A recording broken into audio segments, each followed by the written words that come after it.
everybody, I'm trying to run a good podcast here, okay? I really am. And I have a co-host that is uncooperative and does not believe in his other half, his better half. No, we are a team. I don't see individuals here.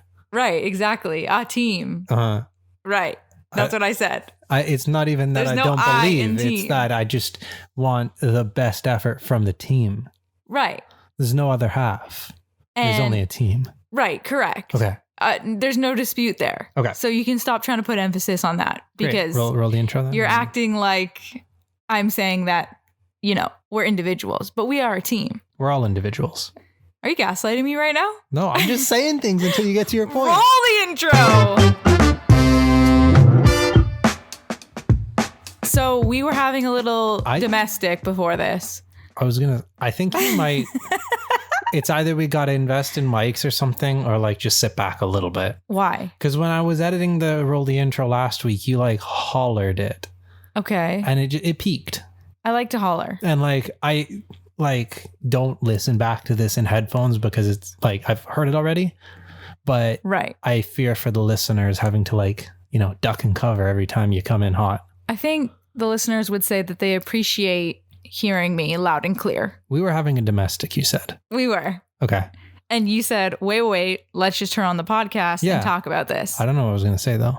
Really? No, I'm kidding. Oh, okay, go on. But what were we talking about? You got to lead it in. I don't remember what we were talking about. Okay, we were talking. This is why you started the podcast. No, I do remember. My co-host doesn't believe. Right, he doesn't believe in me. Which also, when I call you roommate, that's a problem. But you can call me co-host because we are co-hosts, not roommates.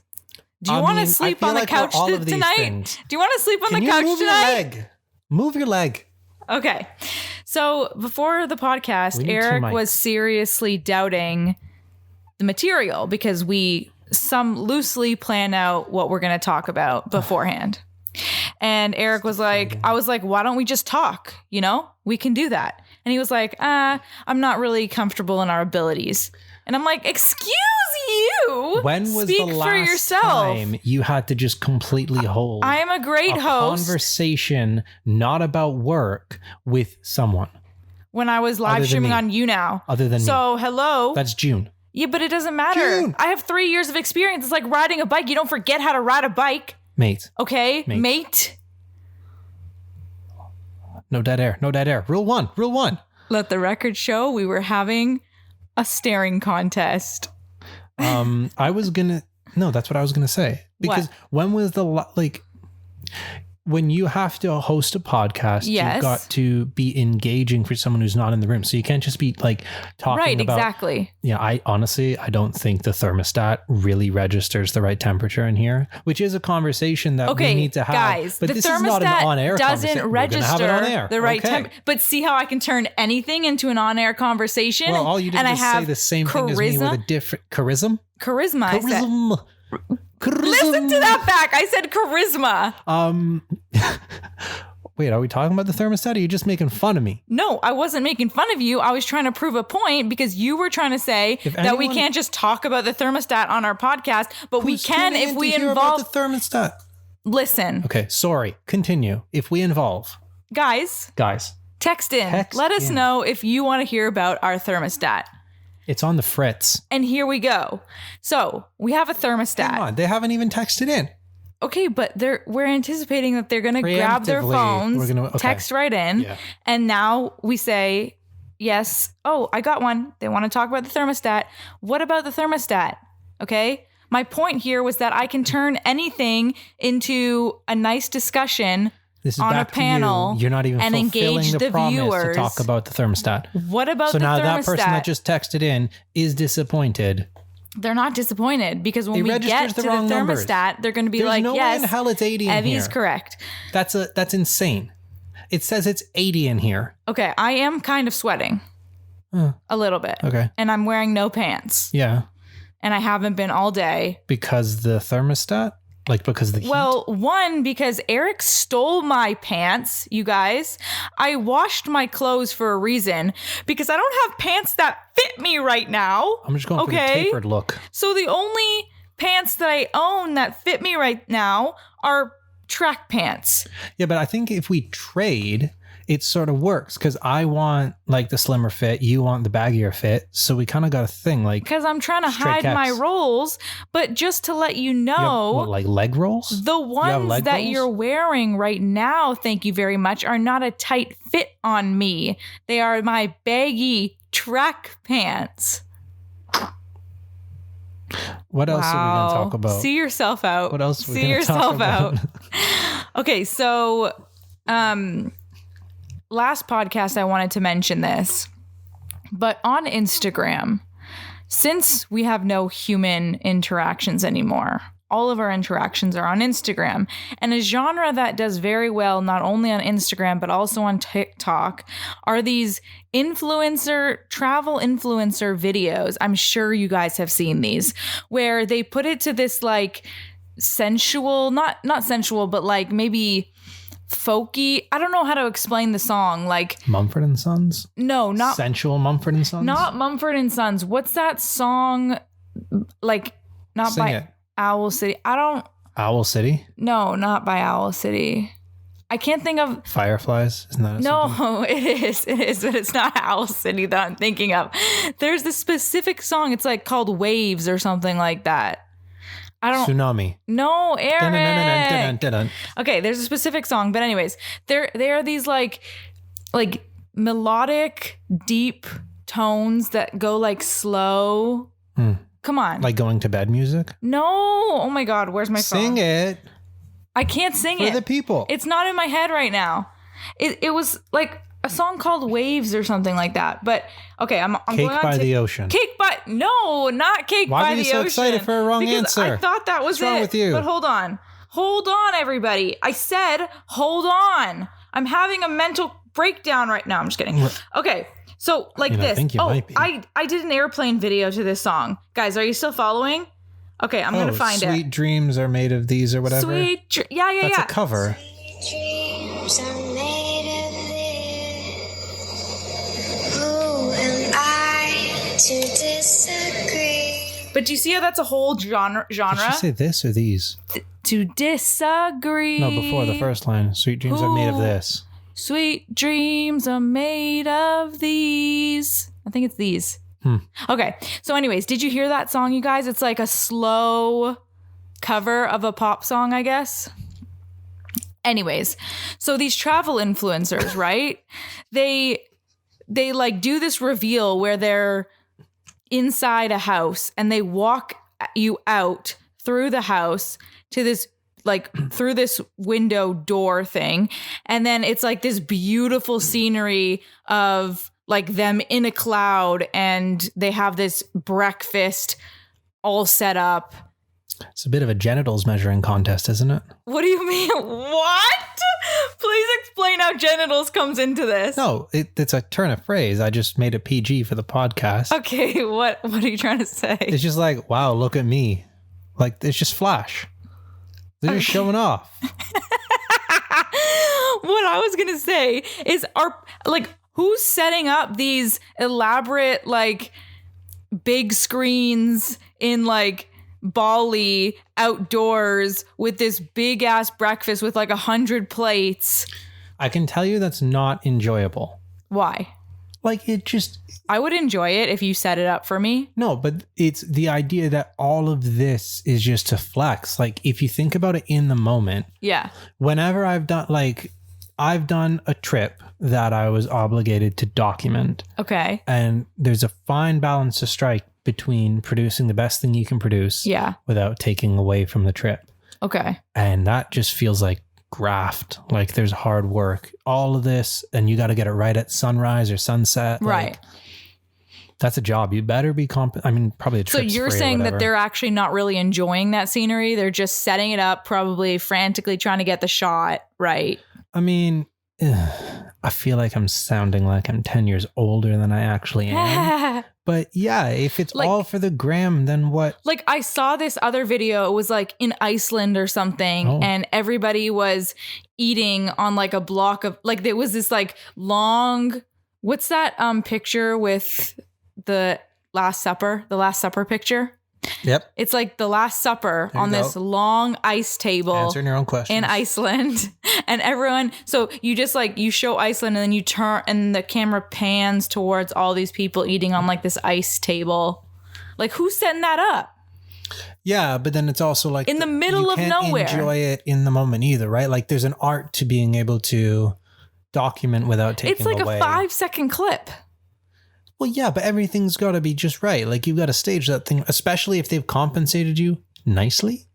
But this was in like the middle of nowhere. Yeah. So you wouldn't want to travel for compensation? No, I would. I just want to make sure that you're still able to enjoy it and it's not like you're on edge the whole time. Right. Delivering content. Like, yeah, that would be difficult. That's all I'm saying is there is that. I mean, that's a great deal. I'm into that. You know, if the tourism board of Thailand wants to get in touch, text them. But it's just about striking the balance so that it's not like the whole time you're in your hotel room editing or whatever. Yeah, that's true. Pre-production, post-production. I get super stressed out too when I have to like make a video about something. I feel like the videos that I've been making on TikTok, I haven't thought of them for TikTok and they've always turned out well. Do you know what I mean? Because I already had the footage and I had to put the story together afterwards. But when I had to think of the video beforehand, I get stressed the hell out because I think of it so like meticulously that I want to make sure that I can execute exactly the way it is in my head. But if I don't even think about the platform like TikTok, then the video always ends up turning out better because I think maybe because of my low expectations. I think I just answered my own question. I had a thought. I don't know where I'm going with this, but like what you were saying is like the video being more intentional, right? Like you're really planning out shots and you're really planning out the script and the narrative. And like, that's definitely a stylistic choice. Mm-hmm. That might actually help you. And I mean, how do I put this? The people who are able to make it off the cuff aren't probably worried about it being off the cuff because that's not going to take away from the trip because they're just fine with like filming something and then uploading it. Right. Especially if your brand is just like more like fly on the wall stuff, like Gary V or whatever. Right. Just like whatever he can film in the moment, he'll film. Whereas if you have got yourself in a corner now where you create actual like films, like short films, then you're going to stress yourself out when you're trying to put together that brunch at sunrise. Yeah. Brunch at sunrise? Never mind. Brunch at sunrise? That can't be. It's breakfast, lunch. Okay, whatever. Maybe you woke up late. But sunrise. Maybe you get up at 5 a.m. and sunrise is at 7:30. Now it's brunch. Voila. Guys, speaking of waking up. 8:30? Speaking of waking up. Go on. Speaking of waking up, can I go with this transition or what? Did we not talk about this already? No. Okay. Guys, let us know, but I don't think we did because it just happened in the last 2 days. Wait, no, I thought you were going to talk about like how we're getting up earlier and earlier. We are? Yeah, we are. Oh, you're saying because daylight savings? No, because our alarm is set to sunrise. We wake up with the rooster. What? We wake up with the roosters outside our house on our chicken coop. All right. So speaking of waking up, Eric and I, sorry, this is not Eric and I. Eric decided that you just gave yourself a 30-second wants penalty. to sleep. I just served that and now I'm back. When you talk nonsense, I'm going to reserve myself for 30 seconds as a punishment for talking nonsense. You know what's funny? Chicken coop. You know what's funny? I didn't even notice because I carried the podcast. I'm sure the audience will notice. They got bored for 30 seconds there. Guys. Chatting wham about stuff. Please, if you're on Team Evie, say Team Evie. If you're on Team Eric, what do you want then show yourself out. Just shout. Wherever you are listening. If you're at work, no one's at work. Just shout. Go open Scare the your mom. All right. So after 6 months, no, wait, hold on. October, November, December, January, February, it's great March. Content. After 6 months of sleeping in the same bed, Eric decides... Oh, sorry. In the same bed, on the same sides of the bed, Eric decides, you know what? I want to sleep on your side of the bed tonight. So this little mutt goes, takes my side of the bed. I'm forced to sleep on his side of the bed. And then he wakes up and he says, or I say, how was your sleep on my side of the bed, Eric? And he says, it was really good. I slept really well. And I was like, wow. So then the next night, Eric's like, I think I'm going to take this side again. Okay. And then he falls asleep on that side. And then we wake up. And then the third night, I called dibs. I got right in that bed so fast, called my side back. Where do I begin? Wow. Whoa. Oh my God. That was the worst. Okay. That's how you know I'm gaining weight. The laugh? That's a gained weight laugh? That's a gained weight laugh. Can you do it again? That's a hefty laugh. Okay. Good Lord. Okay, it's my turn to talk, please. I didn't realize that you were as old-fashioned as you're coming across. As old-fashioned? Yeah, it's Please very explain. like nuclear family, white picket fence mentality there to say like, I have a side of the bed. Like, it's 2021. Things are fluid. And I think that the side of the bed can be fluid. There's absolutely no reason for like, that's my side, that's my side. Like, unless you feel a type of way about stuff being on like some side table and like, oh, I need to have this particular stuff near me, which is like ridiculous too. Like, shut off. You're in bed. It's 8 hours. Your eyes are closed. You don't need anything near you. Alarm clock doesn't need to be in reach. Have it across the room so then you'll actually get up. Long story short, this idea that there should be a side of the bed is antiquated. Eric. Welcome to 2021. How do you make a brew? What do you mean, how do I make a brew? How do you make a brew? You boil the water. Okay. You pour it on the tea bag. Yeah. 4 minutes. Do not agitate the bag. Okay. You take it out. Just enough. As soon as the milk starts coming out, you stop it pouring. And what happens? Should be the color of He-Man's face. What happens if there's no milk? You don't have a brew. No. You have a brew. It's fluid, baby. It's 2021. My brew out. It's when the 2021. Milk was gone, I poured it out. It's not going to be enjoyable. It's 2021. You are so old fashioned with your tea. I didn't realize how old fashioned you were with your tea. What does food have to do with this? Because you know chicken what? Sashimi. We're just going to have it raw now. It's 2021. Why not? Test the healthcare system. They're doing magic. Listen, a brew is not a matter of the health, and neither is sleeping on the same side of the bed. So if you have to have your brew with milk, then You I made have no to sense, and you know damn well you've made no sense. I was really trying to think of an example. Yeah. Where we stay on the. You know what? That's the best you've come up with. You know this what? happened like 4 days ago. Okay, you know what though? Do you know what? Yeah, I've decided I want to sit at your desk from now on. Desks are different. It's fluid, baby. It's fluid. If we can switch sides on the bed, we can switch sides in the office. No. Why not? Because that's a working space. That's a sleeping space. We have totally different arrangements. We have totally different arrangements in the bedroom. I work in a clean desk. You sleep in the corner. I sleep with access to the bathroom and my side table. In New York. Yes. There was no side. What do you mean? Because I made sure of it. What do you mean you made sure of it? Sometimes I felt the bed was up against the wall, and like sometimes I want to like have my arm hanging off the bed or whatever. So then like I would. I'm pretty sure I mostly slept on the outside. Mostly, but it was no hard and fast, written in stone. Like your shape was not in the memory foam mattress. Do you know why I need my side of the bed here? There's no reason. There is 2 reasons. List them. Reason 1, I'm on the roller chair. As if the whole point every time the whole you point get up to the bog. Reason 1. Okay. The whole point of me having that side of the bed was so that I had more space so that I could use my roller chair to get in and get on the bed. Okay. Okay, so reason 1. Reason 2, I go to the bathroom more than you do in the middle of the night. Right. So I do not have ease of access to walk off the bed, around the bed, and into the bathroom. So I just hop off my side and swing right into the bathroom with my roller I'm just gonna chair. bring the microphone for a little walk for a sec.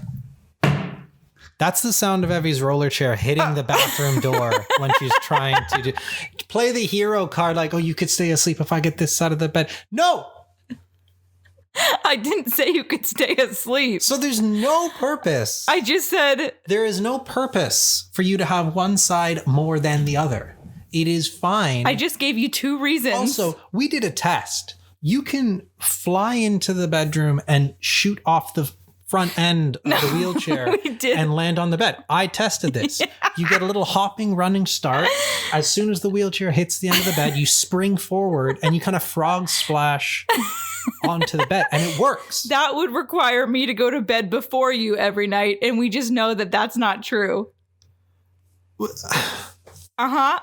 What's your next excuse? Why? But all I'm saying is he let me go 6 months without having a fluid bed system. And now all of a sudden he's trying to tell me that the world is fluid and we should switch sides of the bed.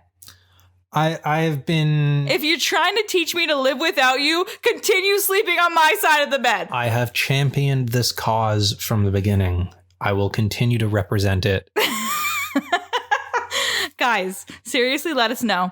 Do you think that it's fair after 6 months to change sides of the bed? People, this is just like voting. You know People what? are just going to pick with what they always do. Go to your significant other and tell them that you want their side of the bed and tell me what the hell they say. It's like a little vacation. Or like in school when like, I don't know, something happened and you got out like an hour early or something. It's like, there's just that little bit of different, the little bit of novelty. It's something nice. Exactly. So keep the novelty. Keep the novelty. Once a month, maybe once every quarter. There's a crack opening here. The door's opening. Once a quarter. All right, guys. So this weekend, we got a little gift from my father. He bought us a bread baker. And upon bringing us said bread baker, he also brought us all the ingredients to bake bread and said, get your asses up. We're baking a loaf. I opened the door and he had like a dolly with 3 boxes stacked on top of each other. And then he started unpacking them and it was like flour, icing sugar, salt. Wait, why do we need the icing sugar? I don't know. My mom asked the same thing. I guess there's maybe some bread that has powdered sugar. Oh, no. It's probably because he's doing all the baking. Like the cheesecakes that he's doing. Yeah. That's right. So, yeah, my dad brought us whole wheat flour. He brought us all-purpose flour. He brought us granulated sugar, powdered sugar, cocoa powder to make pumpernickel bread, which I am so excited for. I wanted to make pumpernickel pizza. Tell me that doesn't exist and no one's ever tried that before, because that is the best idea ever. I think it works, but only with certain, like it's not going to be like a tomato sauce, pepperoni and cheese. What would it work with? I feel like it's more like you have like pumpernickel dip, like, you know, where it's like got the spinach. Like the Asiago dip? Kind of, yeah. Okay. Like they put it in a bowl, like a pumpernickel bread bowl. So like that kind of stuff, like chicken and broccoli and goat cheese or feta cheese or something. My God. What if we made bread bowls for soup? Bread bowls? Yeah, bread bowls. You never had a bread bowl before? I literally just said bread bowls. Yeah. So let's have a bread bowl but how with do we, soup. You put soup in the center. No, I know the concept. I'm just trying to understand how we make those. Don't you need like smaller molds? You make loaves of bread in smaller molds. Yeah. And then you chop out the center and you put soup in it. Because a bowl needs to be all the way, like we can't just make one and cut it in half because then it's no longer a bowl. So like we need somewhere to make two small. Yeah, because you need the crust all the way around. Could we cook it in the French onion soup? Cook the bread? Thing. Yeah. We could. And it's already in a bowl. No, but we take it out because the bread is the bowl. No, I'm aware, but it's like a bowl shape. Mm-hmm. It's the third time you've pitched to me the idea of bread bowls. It is? No, it's like 3 times in that conversation. Like, no, the bread is the bowl. Okay. Speaking of... Hey, I never gave you an opportunity to think about the AFQ question, so you're just going to have to wing it. Okay, I'll wing it. Go on. I'm winging it. Guys, speaking of food, since we're on the topic, Eric, when he cooks really good food, and Carla, I know you're listening to this, and I'm really sorry to tell you that this is your reality. But you birthed a son who says this fish fucks. No, honest to God. This ice cream You're doing fucks. this again. She had a moment on Instagram. I thought she got it out of her system. Look, okay. When something is so good. No. It's an interchangeable thing. It's like... You're saying it like this is my thing. Like I'm Emerald. Bam! Like... Guys, I say, oh my God, Eric, this soup is so good. And Eric will say, Evie, I'm having this a breakdown. Soup fucks. No! This is not a thing. It's not my catchphrase. You're trying to make it a thing. I'm not... Do you know? Guys, he's having a mental breakdown. Because do you know when you say some absolute bollocks from TikTok and you just try and wing that into conversation? It's like sort of ironic. Like, oh, let's normalize not switching sides of the bed or some garbage like that. Let's normalize not switching sides of the bed. Yeah. When you say let's normalize, that's not normal. You understand that that's like you're speaking in like, I don't know, Gen Z chat. Like this is like, it's an act. It's a little game. What's your point? You're quoting social media. You're quoting a meme. This is meme culture. What am I quoting? You're the one who says this food fucks. No, I'm saying you do. Sorry. I'm saying you. Did you? And you guys are trying to be. Quote meme culture. That's all that is. Oh, what is? I never said that once. You're putting those words in my mouth. Never said what? I never said normalize. You've said it. No, I haven't. Ironically. I haven't. This is the point. It's like when someone uses an accent. You're not actually saying, oh, for this brief period, I forgot that I don't speak with an English accent. It's just for this period, I want to be goofy and do that. Okay. That's all. It's not my catchphrase. So if I'm to connect, show yourself. If I'm to connect the dots here, there's no connected. You're saying they're connected. There's the laugh again. Is that for real or is that? Are you trying to make the?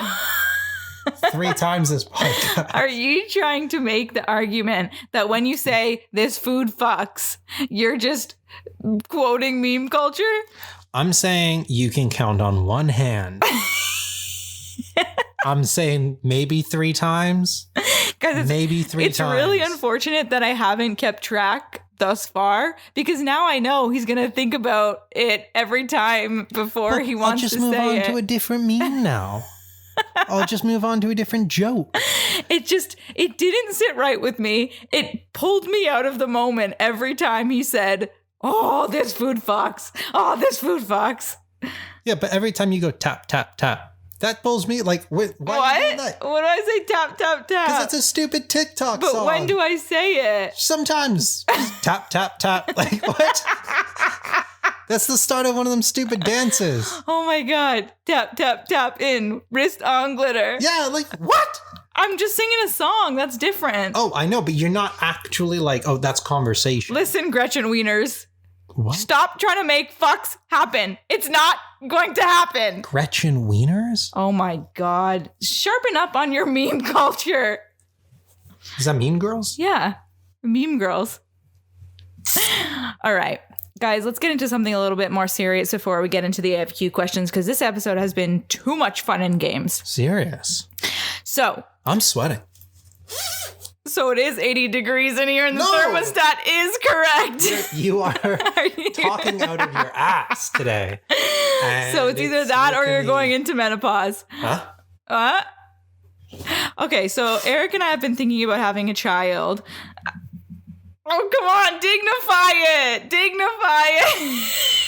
He's giving me 30-second silent treatment. All right, I'm just kidding. So, I wrote an article on Medium, and for those of you that follow me on Medium, thank you so much. If you don't, why? No, I'm just kidding. Okay, I've only been putting out like an article a month, and an article a month meaning I put out an article in February, and I haven't put one out since, but it's not because I haven't been writing them. I have been writing them, but I am trying to get into publications. I feel like we've spoken about this before, because publications get me some good exposure.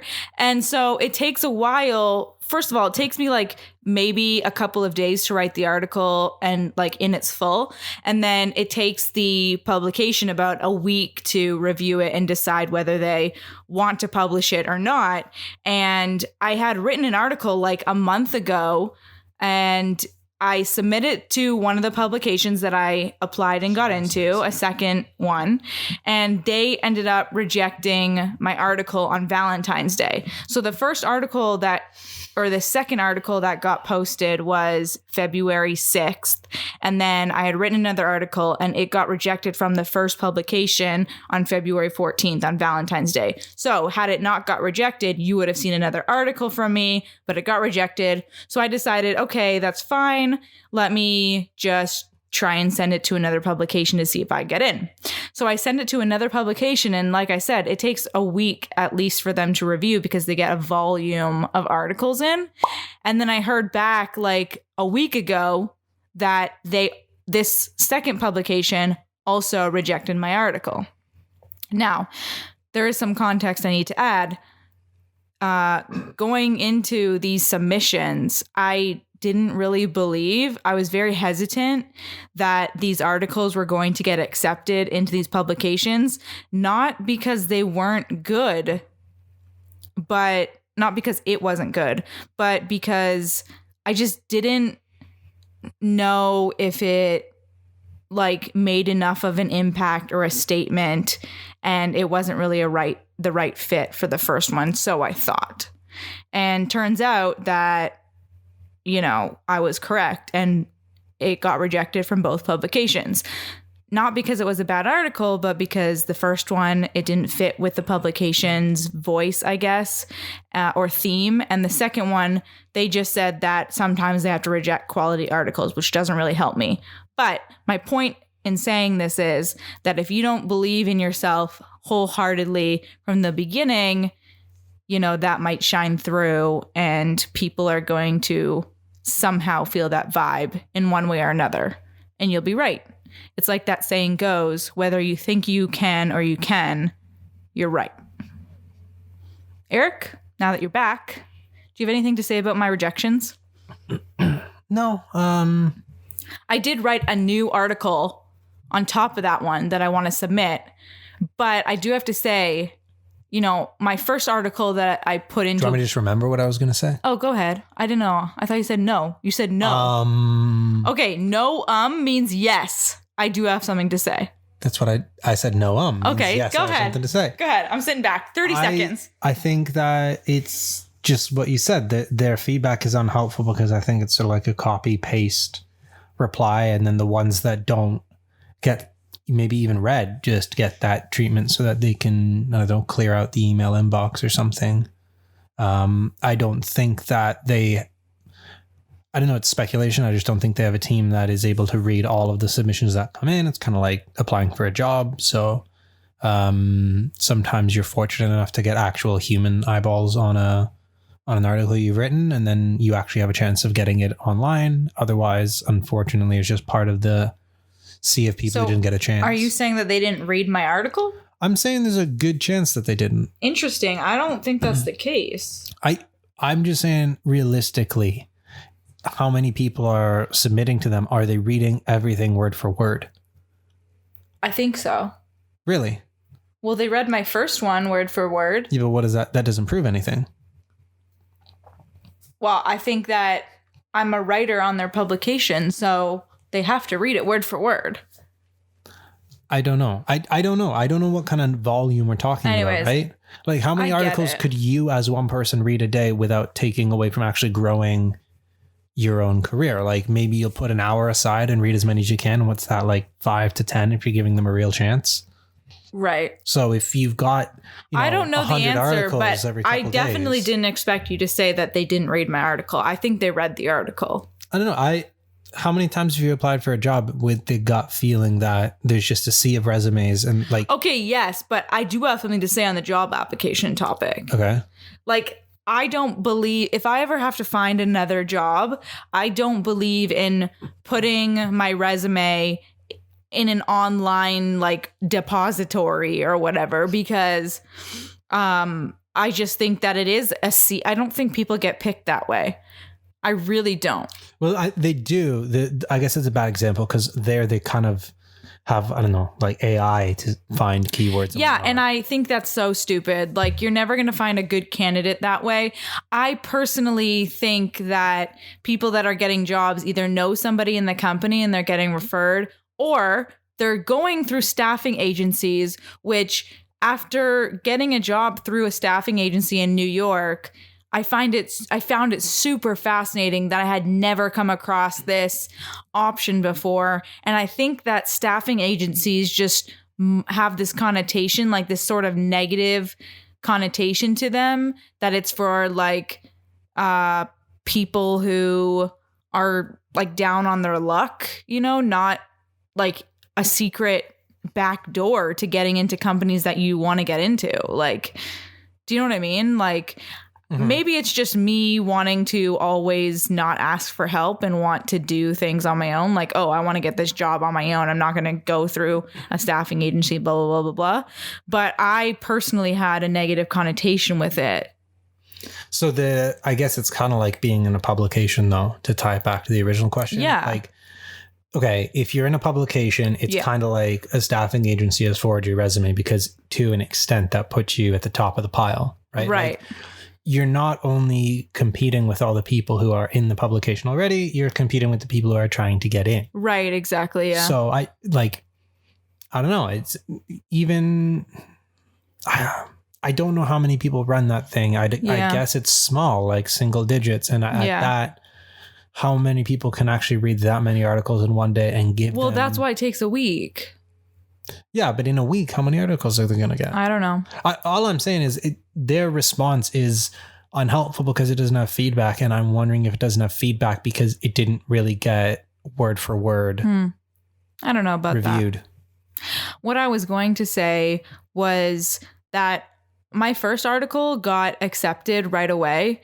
Like, not right away. It still took the week process, but it got accepted right away. Like, I didn't get rejected for any other articles. And I felt like on such a high, like I had all the confidence in the world. And then because I always have this little bugger in my head that says quantity over quality, like just keep putting out, I try to finish these articles as fast as I can without thinking them through.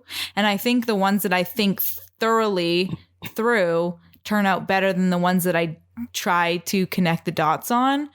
Like, my first article was thoroughly thought through. This third article that I wrote that I'm about to submit was thoroughly thought through. But the one that I submitted and got rejected wasn't really like thought through as a whole piece, you know? It was just kind of meal pieced together. And I want to put out more articles, and I will, but I think like I've been knocked a little bit, like my confidence, and I want to not like have that shake me, because they didn't say your article was bad or you're a bad writer and you were just lucky on the first one. They said, loved reading your article, it's just not a great fit for this publication, and loved your article, we just have to reject some quality pieces sometimes. Right. Does it but my ego still hurts if they weren't reading everything? Like, it feels like you don't want to think of it that they're not reading everything that gets submitted. Yeah, I really don't believe in that. I think that they are reading everything. It's not that you don't believe in it. It's like, are you refusing to accept it because you don't want to think that's a reality, or because you don't believe it's a reality? No, I don't believe it is a reality. I think that they are reading every single one, and they have to. Like, they might be... I don't think they do, but... It's just a difference. I don't know where you're getting that information from. Because the internet is quantity based these days, and they probably get a lot of stuff thrown at them all the time. Because people, unlike you, but they have to accept their time. Writers, though. It's not just anyone can submit. They're not getting thousands of written submissions. They're getting written submissions from a select few. I don't know how many writers they have, though. I don't know either. Like, if they've got 200-300 writers, they could still be getting a quantity, because it's a platform you can monetize readership. Yeah. So people want to get more stuff out there. And like I was saying, unlike you, some people don't take their time on it. So yeah. Okay, what's the question of the week? What? What's the question of the week? What's the biggest mess you've ever made? Oh my God. The biggest mess. Do you mean emotionally or physical An mess? actual mess. I had to text Sarah about this because I couldn't think of one. Like, I've made messes, but like they were just annoying, but there's nothing like, oh, I covered the kitchen in food or anything like that. I don't know. Like, I want to say anything that I've ever done with glitter, probably I've made a mess. Okay. Because like at my childhood home, we had carpet, and that's, glitter's the worst. Pain in the ass. I really can't think of anything else. Like, I've cracked a couple eggs on my head on live stream before. That was a mess on my head. I know. I'm thinking like a mess where like you kind of sigh because it's going to take you a little bit to clean it up. But I don't think I make messes. No? No. I think that you think I make messes. Yeah. But I don't think I do. What's the biggest mess I've made? Do you have one in your head for me? No, like when I'm thinking of big mess, it's like a calamity. Like you need a picture of this because no one's going to believe you. Yeah, but that's never happened. My instinct for me is a couple times I've had it where like I would open the fridge and one of the racks would break and everything on that rack would come flying off and on the floor. Yeah. And then you're running the risk of anything opening. Right, because you had tile in your kitchen. Yeah, bottles can break. But on these floors, nothing would break. Only plates, because I've broken a couple of those.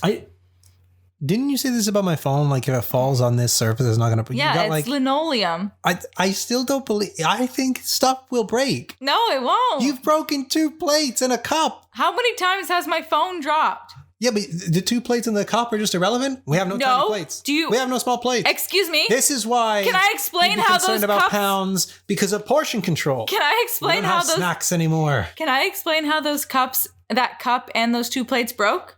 They fell on the counter. Yes, the linoleum. Exactly. They fell on the granite countertop. There's a difference. Like linoleum. Guys, the cup I was washing in the sink. And I accidentally hit it on the granite countertop within the sink. And then the 2 plates, one came flying down, hit the countertop, and then hit the floor. The other one came flying down, hit the countertop, and then hit my leg, and then the floor. So that's how they broke. It's not the floor. I'm telling you. I don't make messes, all right? What do you want me to say? Guys, if you make a mess, text in. Let us know. And not if you make a mess. What? What was the biggest mess you made? What was the biggest? Don't go actively making messes. Okay, go make a mess and then tell us about it. I just thought of one. Oh. Okay, it's not a mess, but my brother would say it's a mess because I did it in his room. But, when I was in the thick in 2019 of this 2019 of this ankle injury, I covered my brother's wall in pictures of shoes. Sorry, not walls. His entire room was filled with hundreds of pictures of shoes. So that was a lot to clean up. That was the biggest mess I've made. It's an organized mess. Organized mess, but a big mess, All right. See you guys next week. Bye.